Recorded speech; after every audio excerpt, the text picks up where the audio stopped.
Срочные новости от Криштиану Рональду. 13 июля Криштиану потерял свою кошку, которую купил за 1 200 000 долларов.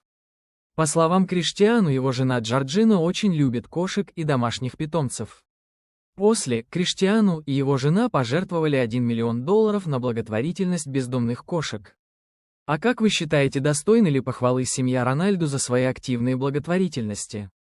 Оставьте комментарии по этому поводу и жмите лайк, если вы поддерживаете Криштиану.